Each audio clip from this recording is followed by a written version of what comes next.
మా correspondent sir గారికి, నాతోటి అధ్యాపక బృందానికి, నా ముందు ఉన్నటువంటి శివ భార్గవ శక్తులైనటువంటి తల్లిదండ్రులకి నా నమస్కారాలు. చిన్నారులందరికీ నా శుభ ఆశీస్సులు. నాన్న, ఈరోజు సమాజంలో ఎలాంటి ఒడిదుడుకులు ఉన్నాయి, మనం ఎలా బతకాలా అనే దాన్ని నేను మీకోసం ఒక లైవ్ ఎగ్జాంపుల్ తీసుకొచ్చాను. ఎప్పుడో జరిగినటువంటి ఎగ్జాంపుల్ కాదు, ప్రజెంట్ నిన్న మొన్న జరిగినటువంటి ఒక హాట్ టాపిక్ మీ దగ్గర నేను తీసుకొచ్చాను. ఏంటంటే, మీరు పేరు విని ఉంటారు, గణేష్ భార్య అనేటువంటి ఒక వ్యక్తికి సంబంధించినటువంటి లైఫ్, సక్సెస్ఫుల్ లైఫ్.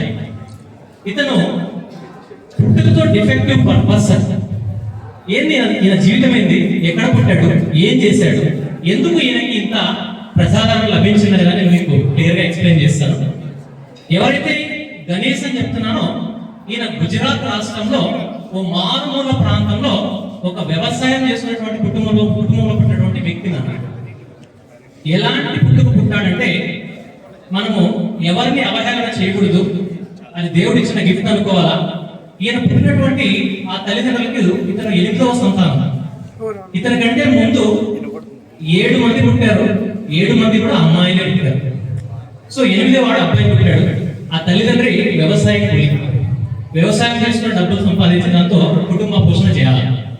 మరి అట్లాంటి కుటుంబ పరిస్థితుల్లో పుట్టినటువంటి ఆ వ్యక్తి దేవుడు చిన్న చూపు చూశాడు, లేదా దానివల్ల అతనికి మంచి జరుగుతుందో మనకు తెలియదు, కానీ అతను డ్రాఫిజం అనేటువంటి సిండ్రోమ్తో పుట్టాడు. డ్రాఫిజం అంటే ఉండాల్సిన దానికంటే తక్కువ హైట్, మరుగుచ్చు. సో అతను కేవలం 3 అడుగులు మాత్రమే ఉన్నాడు. సో 3 అడుగులు మాత్రమే ఉన్నాడు. పుట్టినప్పుడు ఎవరు దాన్ని అబ్జర్వ్ చేయలేకపోయినా, కొంచెం వయసు పెరిగేపోతే అతనిలో ఎలాంటి మార్పు రాలేదు. సో తల్లిదండ్రులు, బంధువులు అందరి దగ్గర చాలా బాధ అనిపిస్తుంది. తండ్రికి చాలా భారంగా ఉంది. అరే, 7 మంది అమ్మాయిలు పుట్టారు, ఖచ్చితంగా మన ఇండియన్ కల్చర్ లో ఒక అబ్బాయి కోసం ప్రతి పేరెంట్ ట్రై చేస్తారు. ఒక బిడ్డ ఒక మగపిల్లడు ఉంటే బాగుంటుంది, నా ఫ్యామిలీకి సెక్యూర్ ఉంటాడు అనేటువంటి ఆలోచన. సో ఆయన అంత కష్టపడి ఆ అబ్బాయికి 8వ సంతానం అబ్బాయి పుట్టినటువంటి ఆ అబ్బాయి ఎవరైతే ఉన్నాడో, ఆ అబ్బాయికి డ్రాఫిజం ఉండడం వల్ల ఆయన చాలా బాధపడ్డాడు. సో ఎలా అయితే ఏమైంది, నేను చదివించాలా, మంచి ప్రయోజనమే చేయాలని చెప్పేసి అతని స్కూల్కి పంపించడం స్టార్ట్ చేశారు. అతను 3rd, 4th స్టాండర్డ్ చదివేటప్పుడు ఒక సర్కస్ కంపెనీ ఇతని ఇంటి దగ్గరకు వచ్చారు. ఇంటి దగ్గరకు వచ్చి, అయ్యా మీ వాడిని మాకు ఇచ్చేస్తే మీకు 1 లక్ష రూపాయలు డబ్బులు ఇస్తాము, వీడు జోకర్గా పనికొస్తాడు, మీకు దాంతో పాటుగా మీ కుటుంబ పోషణకి నెలకి ఎంత అని చెప్పి అమౌంట్ ఇస్తాము అని చెప్పి తండ్రిని అడిగాడు. అనుకున్న ప్రాణం కదండి, ఎవరు వేరే వాళ్ళు ఎలా ఆలోచిస్తారో ఆ కుటుంబ పరిస్థితుల్లో ఉన్నటువంటి ఎవరైనా సరే, ఓకే నాకంటూ కొంచెమన్నా ఫ్యామిలీ బర్డెన్ తగ్గుతుంది కదా, ఫ్యామిలీ పెద్దది అనుకునే వాళ్ళేమో, కానీ ఆ తండ్రి అలా ఆలోచించలేదు. ఏం చేశాడంటే, కష్టమో నష్టమో నా బిడ్డ నేను బాగా చదివిపిస్తాను అని చెప్పేసి వాడిని ఎలా ఆ సర్కస్ కంపెనీకి కాదు కదా, ఎవరికి లేదు. ప్లస్ అప్పుడే ఆయనకు ఒక ఆలోచన వచ్చింది, మా వాడు చూడడానికి చాలా చిన్నగా ఉన్నాడు, చిన్న పిల్లవాడు, వీడికి తెలియదు, వీడు స్కూల్కి పోతూ వస్తూ ఉంటే నేను ఎవరిని తీసుకెళ్ళిపోతే ఏం చేయాలనేటువంటి ఆలోచన రావడం వల్ల ఈ తండ్రి అతను చేసినటువంటి పనిని కూడా పక్కన పెట్టేసి పిల్లాడితో పాటు స్కూల్కి పోవడం స్టార్ట్ చేశాడు. ఎంత గొప్ప విషయం చూడండి, తండ్రి ఒక్కడే మనకు అన్ని విషయాలు తోడుకుంటాడు, దానికి చక్కటి నిదర్శనం. సో పిల్లాడితో పాటు స్కూల్కి వెళ్ళడం స్టార్ట్ చేశాడు. ఎప్పుడైతే అతను ఇంటర్మీడియట్ కంప్లీట్ చేశాడు, ఇంటర్మీడియట్ బైపీసీ కంప్లీట్ చేశాడు, బైపీసీ కంప్లీట్ చేసి 2018వ సంవత్సరంలో అతను నీట్ ఎగ్జామ్ రాశాడు. నీట్ ఎగ్జామ్ రాసి చూడండి, నీట్ ఎగ్జామ్ రాసినటువంటి ఆ 3 అడుగులు చిన్న పిల్లవాడు నీట్ ఎగ్జామ్ లో మంచి ర్యాంక్ సంపాదించుకున్నాడు. ఒక గవర్నమెంట్ కాలేజీలో సీట్ కూడా సంపాదించుకున్నాడు.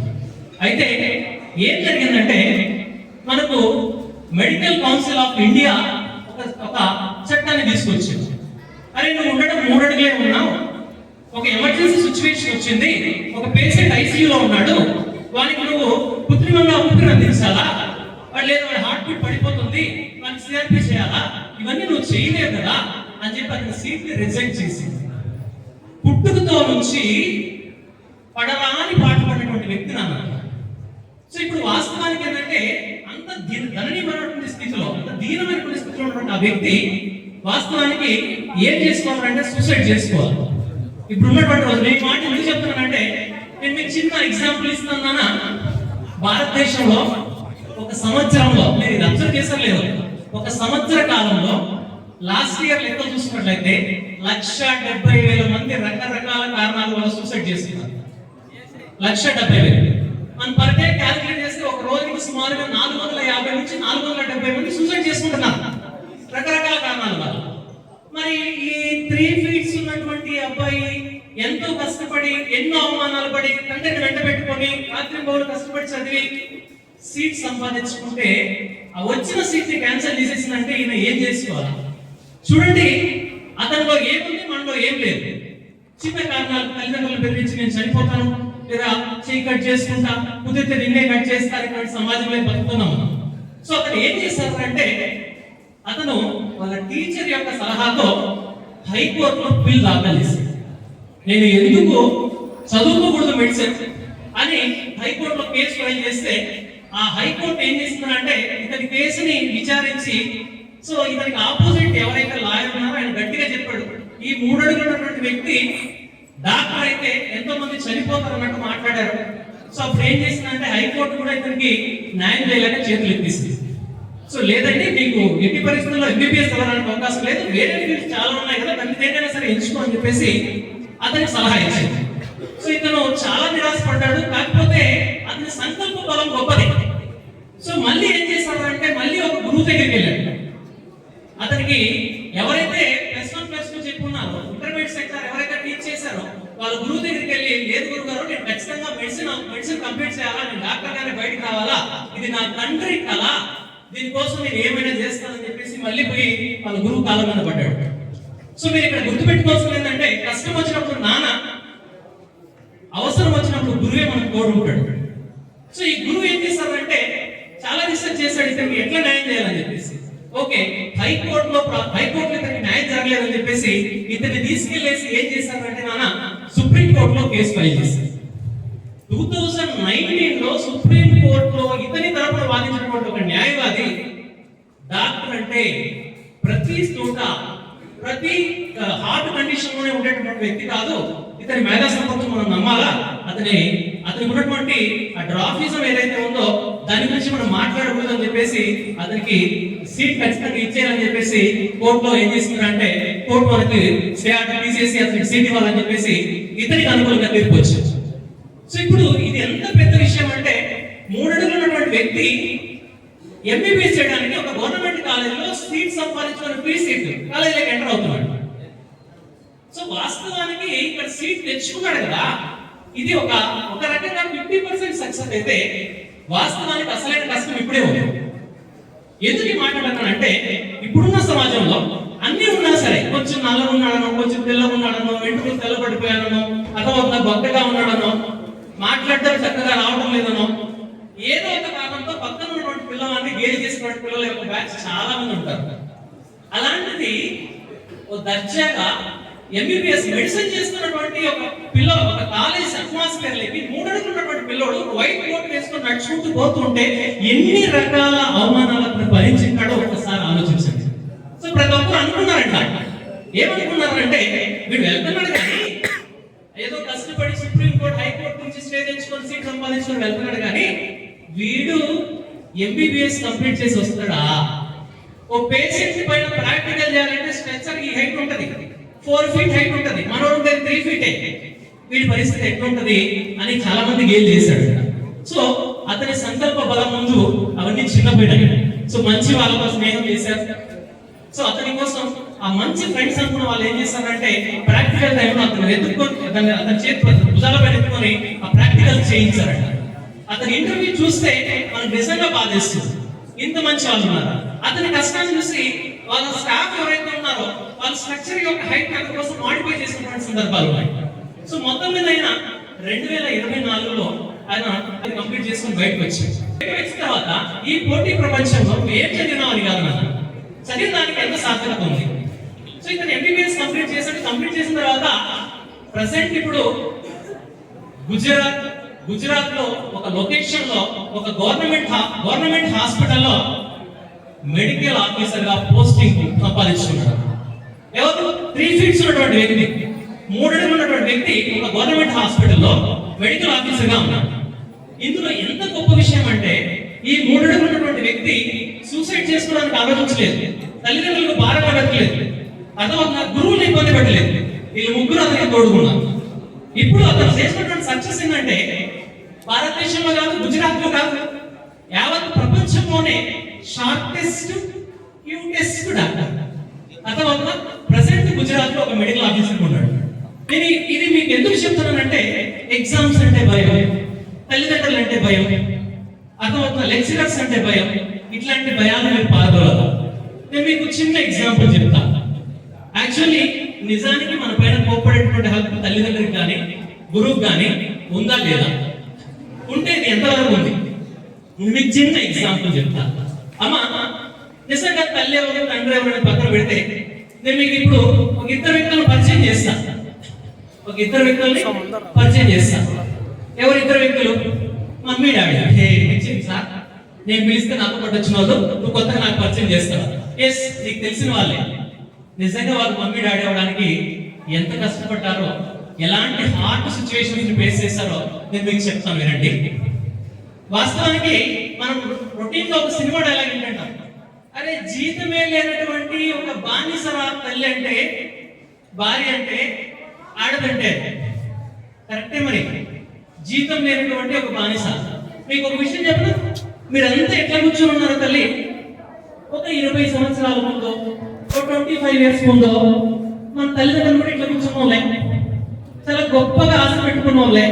నా ఫ్యూచర్ ఇలా ఉండాలా, నా లైఫ్ ఇలా ఉండాలా, నా లైఫ్ పార్ట్నర్ ఇలా ఉండాలా, నా పిల్లలు ఇలా ఉండాలా, సమాజంలో నాకు ఈ విధమైనటువంటి గుర్తింపు రావాలా అని చెప్పి కలగలన్నటువంటి వాళ్ళే మీ అమ్మ వాళ్ళు. మరి ఏం జరిగింది సార్? మా అమ్మ అంత సక్సెస్ అవ్వలేదే. అరే పిచ్చిదానా, ఎంత సక్సెస్ అయిందో తెలుసా అమ్మ? ఎంత సక్సెస్ అయిందో తెలుసా అమ్మ? సో తల్లి, ప్రతి ఆడబిడ్డ గుర్తుపెట్టుకోవాల్సినటువంటి విషయం, వాస్తవానికి చీర కట్టుకోవడానికి చేతగానటువంటి వయసులో మెడలో ఒక తాడేసి కొత్త ఇంటికి పంపించేస్తున్నారు. చీర కట్టుకోవడానికి చేతగానటువంటి వయసులోన బిలో 20 years 20 సంవత్సరాల లోపలే కనీసం తన చీర ఎలా కట్టుకోవాలో తెలియనటువంటి వయసులో మెడలో తాడేసి కొత్త ప్లేస్ పంపించేస్తున్నారు. ఆడదంటే ఆది పరాశక్తి అంటారు కదా, ఆది పరాశక్తే. ఎందుకు ఆది పరాశక్తి అంటే జీవితం మొత్తం మీద డిఫికల్టీస్ ని ఫేస్ చేస్తూనే ఉంటుంది, కొత్త ప్రాబ్లమ్స్ ఫేస్ చేస్తూనే ఉంటుంది, అయినా ఎప్పుడు నవ్వుతానే ఉంటుంది. మమ్మీ ఎప్పుడైనా నేను చూసి కోప్పడిందా? కోప్పడి ఉంటుంది, నీ మంచి కోసం, అనుకున్న బాధ కోసం కోప్పడదు. సో చిన్న వయసులో చీర కట్టుకోవడానికి చేత చిన్న వయసులో మెల్ల వాలేసి కొత్త ప్రపంచానికి తోలేస్తారు. మరి అక్కడికి వెళ్ళిన తర్వాత సుఖంగా ఉందంటే కింద మీద పడి ఒక సంవత్సరం 2 ఏళ్ళకి చీర కట్టుకోవడం నేర్చుకుంటుంది. చీర కట్టుకోవడం నేర్చుకునే లోపల ఒక బాబు పుట్టేస్తారు. ఈ చిన్న బిడ్డని ఎట్లా హ్యాండిల్ చేయాలో తెలియదు ఆ తల్లికి. వీడు ఎందుకు ఏడుస్తున్నాడో తెలియదు, వీడు ఎందుకు నవ్వుతున్నాడో తెలియదు.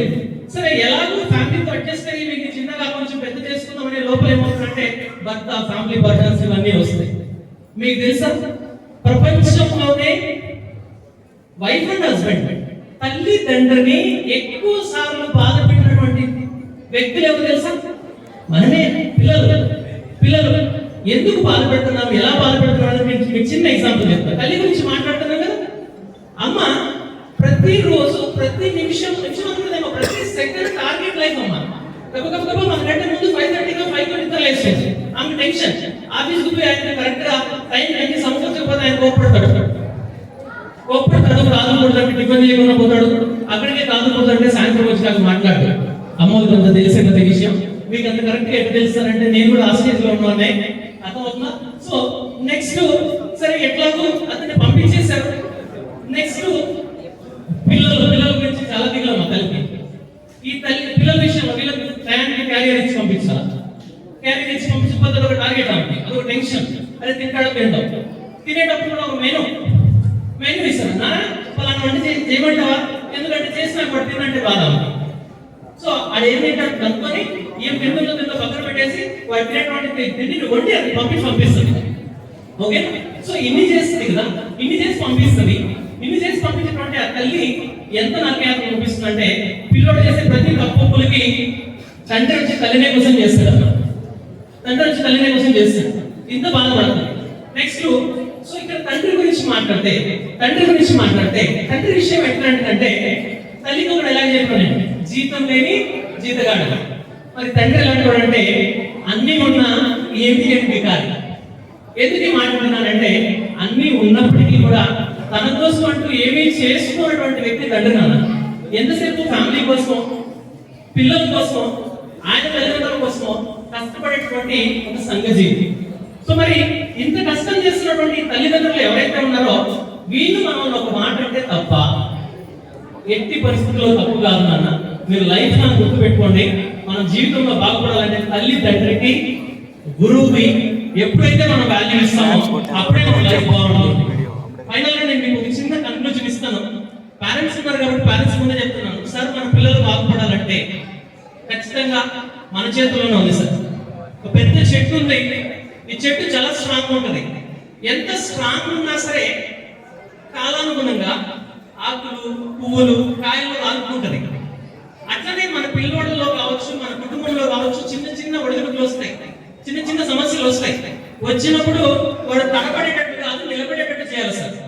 సో దానికి మనం చేసిన పని ఏంటంటే ఒకటే, వీళ్ళందరూ మనం తిట్టుకున్న పర్లేదు. మీకు చెప్తానా, 2 విషయాలు మైండ్లో పెట్టుకోండి. పిల్లోడికి మొబైల్ ఇవ్వద్దు.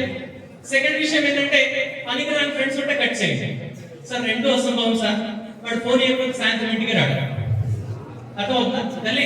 ఏం లేదు సార్, ఒక చిన్న విషయం, ఫోన్ ఇవ్వండి. వాడు ఫోన్లో ఏం చేసినా మీ ముందే చేయాలి. మీరు లేనప్పుడు ఫోన్ యూజ్ చేయండి. నెక్స్ట్ పనికి మాలిన ఫ్రెండ్స్ అంటున్నాను, వాళ్ళు మీరే కట్ చేయాలి. మనకు ఒక తోట ఉంది, తోటలో 10 రకాల కాయలు ఉన్నాయి ఒకే చెట్టుకి. ఆ కాయల్లో ఒక కాయ చెడిపోయిందని, ఆ చెడిపోయినటువంటి కాయని మనమే కట్ చేసి పక్కన పడేయాలి. అరే 10 కాయలు ఉన్నాయి కదా, ఏదో ఒక కాయ రాలిపేస్తుంటే రాదు. సో ఇక్కడ నేను ఈ మాట ఎందుకు చెప్తున్నానంటే 10 మంది ఫ్రెండ్స్ ఉన్నప్పుడు 10 మందిలో 10 రకాల ఫ్రెండ్స్ ఉంటారు. తండ్రి 1,00,000 రూపాయలు పెట్టి బండి కొనిస్తున్నాడు, 1000 రూపాయలు పెట్టి హెల్మెట్ కొనడం ఖచ్చితంగా కొనిస్తాడు. మీరు వాడికి బండి తీసేటప్పుడు క్లియర్గా ఒక మాట చెప్పాలి, నువ్వు బండి పైన హెల్మెట్ లేకుండా కనపడినా, ట్రిపుల్ రైడింగ్ లో దొరికినా, ర్యాష్ రైడింగ్ అని చెప్పి మీ కాలేజీలో మీ స్టార్ కానీ ఫ్రెండ్స్ కానీ బంధువులు కానీ ఎవరైనా చెప్పినా ఆ రోజు నుంచి బండి లాక్కుంటానని చెప్పాలి. అలా చెప్తేనే పిల్లలు బాగుపడతారు. Okay, thank you sir. ఎందుకంటే టైం అయిపోయింది. Thank you so much. Thank you very much, sir. Really, it's a